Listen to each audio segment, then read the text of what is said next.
In Scotland, if you want to ask someone how they're getting on, you say, "You winning?" Hey ghosts, welcome back. Sorry I've been gone for a while. I went on holiday and then I was ill and then I lost my voice and then I was sent to YouTube jail. But it's all good, I'm back now. I'm doing something a little bit different today with the camera and the lighting, and I'm not sure how I feel about it, but I am too far in now. Today's video is about gamifying your life. I've been hearing about this idea in a few ways. For some people, it's a philosophy. For some people, it's a productivity technique. And in many ways, it's just another way to get us all to buy things. I've been hearing people talk about gamifying their life more and more, and I want to look into why you would do this and how you would do this, and maybe have a crack at it myself. So, like I said, I'd heard about this idea before, but without looking it up, the universe algorithm pointed me in the direction of a video called "The Game You Didn't Know You Were Playing." And this is where I realised that for some people it's a philosophy.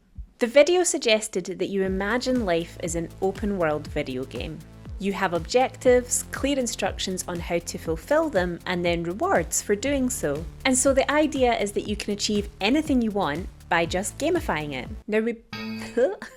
Now, before we proceed, it's worth mentioning that if you're a sore loser, or you can't handle other people's success, or you actively prevent other people from having success, you need therapy. The point of all this is not to establish winners and losers, but to empower anyone to feel like they can accomplish something. Cultivate an atmosphere of achievement. If you're thinking that you have to establish an enemy and get into some kind of boss battle, do invite me. I like a bit of spice in my life. The video I watched used the example of Roy from Rick and Morty. I'm going to pretend that we all know what Rick and Morty is, and side note, Rick and Morty debuted a decade ago, and that puts things in perspective. Anyway, in the show, the two characters, Rick and Morty, play a game called Roy, and it's more immersive than VR. We're introduced to it when Morty, a nervy 14-year-old, has the headset thrust upon him and wakes up in the game as a kid. And he immediately thinks that this is his life. He now believes that he's Roy. And he goes through school, he gets a job, he gets married, he gets cancer, he beats cancer, but he eventually dies. And when he's pulled out of the game, Morty is shocked to discover that he's not Roy.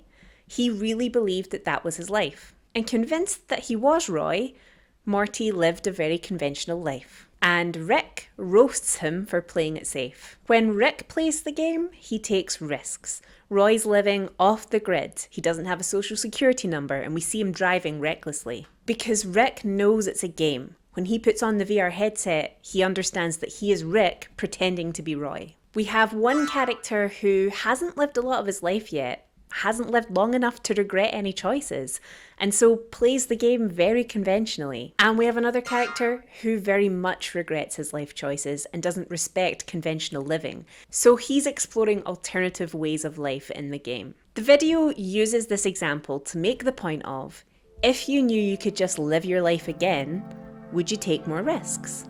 And this actually resonates with me, for I have had so many lives.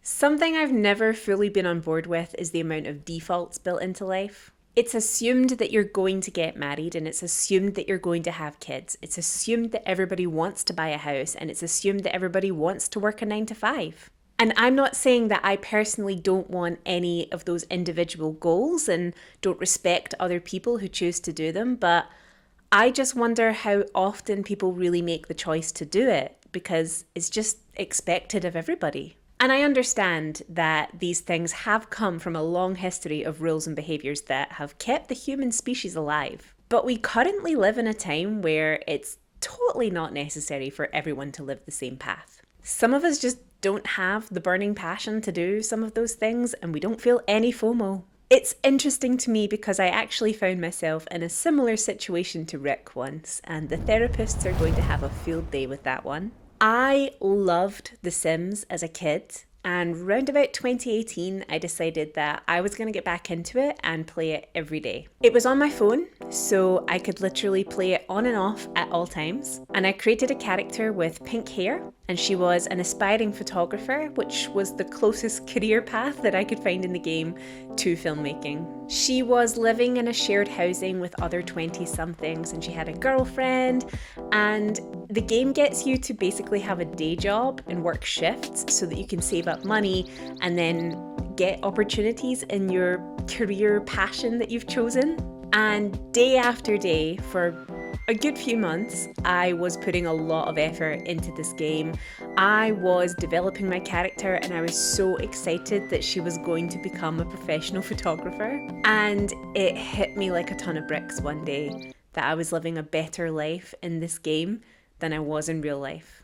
I was more excited for the direction of the sim than I was for myself. And that was the moment I stopped playing. I don't think anybody who currently plays The Sims is wasting any time. I think there's different ways that you can get value out of this. But it terrified me that I was absolutely living vicariously through this character and just putting more effort into that life than my own.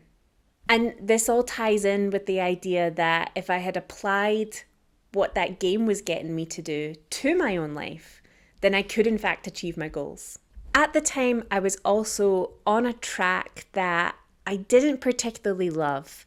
I was doing it more because it was expected of me. And during the pandemic, I decided to make a lot of changes that strayed away from the traditional path. Getting a wee bit deep here in this silly girl channel. Now, you absolutely can do the marriage, house, job, kids pipeline if that's what you want to do, and you could gamify that. But if you want to do something different, then maybe this will help you get out of the straight and narrow path. Oh, that's not a good analogy. It will help you take a different path that could meet any shape or size. There are a few methods, and I'm not going to lie, they're not far from any self-help book or course that you can find online. But sometimes you just have to hear something said in a certain way for it to click for you. Mostly, it's about goal setting. So in a video game, you have objectives.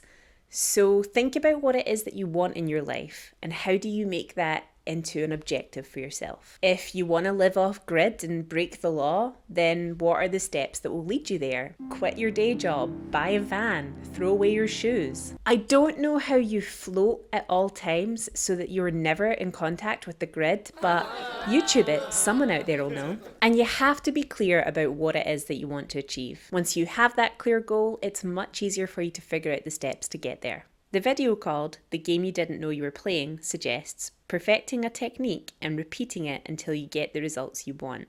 A personal example again, I have always admired people who are bilingual. I've always wanted to be bilingual myself, and I've always been fascinated by how a bilingual's brain works.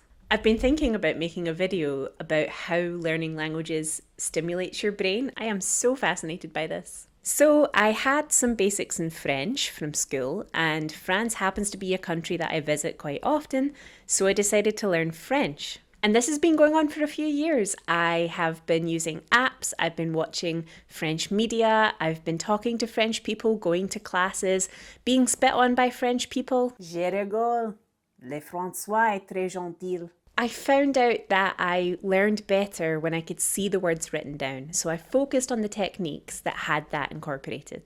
Turns out that one of them is an actual game. Yes, I'm talking about Duolingo. I'm not sponsored by Duolingo, but if the owl wants to make an appearance, je ne dire pas non. Duolingo is the epitome of gamifying a skill. You have levels, lives, NPCs, character arcs, loot, skins, upgrades. Anyway, I have perfected the technique of learning French that works for me, and I am repeating it and getting the results that I want. One of the biggest breakthroughs was when I felt like I was able to work out how to say a sentence rather than just memorizing words and firing them out. It was like, oh, I understand the structure of verbs and how to word something based on what I'm talking about, and if it's past tense, future tense, things like that. That was the moment where I was like, everything I've done so far has actually paid off. This method takes patience and time, but I feel the reward when I speak French. Not from the French, of course. You can also literally reward yourself. This is a technique where you just give yourself a reward for completing a task or goal. There are very simple homegrown versions of this where maybe you get to have your favourite meal if you work out every day this week. But you can also purchase medals for yourself if you accomplish something. You know how people say, oh, millennials all grew up and they got participation medals for everything, blah, blah, blah. I've always thought to myself, like, that never happened. I have never had a medal just for taking part in something. I don't think, anyway. I don't remember getting any. I always thought it was a myth, but here we are. At one point, I did collect pin badges of the flags of all the countries that I'd visited. It was because I really, really wanted to travel more. Like, I love traveling. God, the feeling of just going somewhere and you don't know where you are and you're lost and you just get to walk about and figure it out, like that is fun to me. Yeah, there was a point where I really aspired to travel more, and it wasn't necessarily a reward, but it was something that when I saw it, it reminded me of how much I enjoyed all of the countries I'd been to so far, and I wanted to go to more. So I would buy these little flag pin badges and then put them on my suitcase. I don't have that suitcase anymore, and I don't have the pin badges anymore. A, it became a little bit uncool.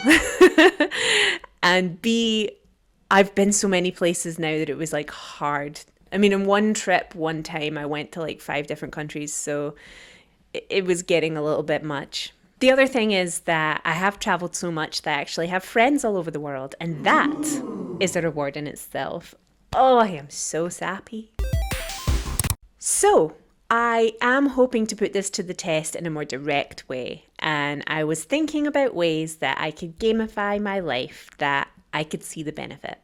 One of my ongoing goals for the last 3 years has been to grow my YouTube channel. There it is, that was the Freudian slip. I'm really proud of my channel. I've had some videos that have really taken off, and I'm just really, really proud of what I've made, the community that I have. I love reading the comments. It's just such a lovely feeling. I actually found a little card the other day from 2022 when I was aspiring to get to 1,000 followers, and that was my goal. I had written it down. Yeah, it's like really lovely to think that 2 years ago I had this goal, and now I've exceeded that, and yeah, it's lovely. But one of the parts about gamifying your life, and that I really need to challenge myself to do, is taking risks. If I knew that I could just do my life again, would I do something different? And given that I could just do YouTube again, would I do something different? Again, I really love the videos that I make, and I'm very proud of this channel. But I have been thinking about doing something different lately. Something that gets me out of my comfort zone and out of my living room. In the early days of YouTube, I actually did film some of my travels, but it was very difficult, and I found that the video essays were a lot more fun for me, so that's what I stuck to. Filming in your living room means that you never get caught in the Scottish rain. So when I was writing notes for this video about gamifying your life, I was actually just going to leave this part open-ended and see what ideas came to me after I'd made the video. But the Scottish film industry decided to collapse. I know.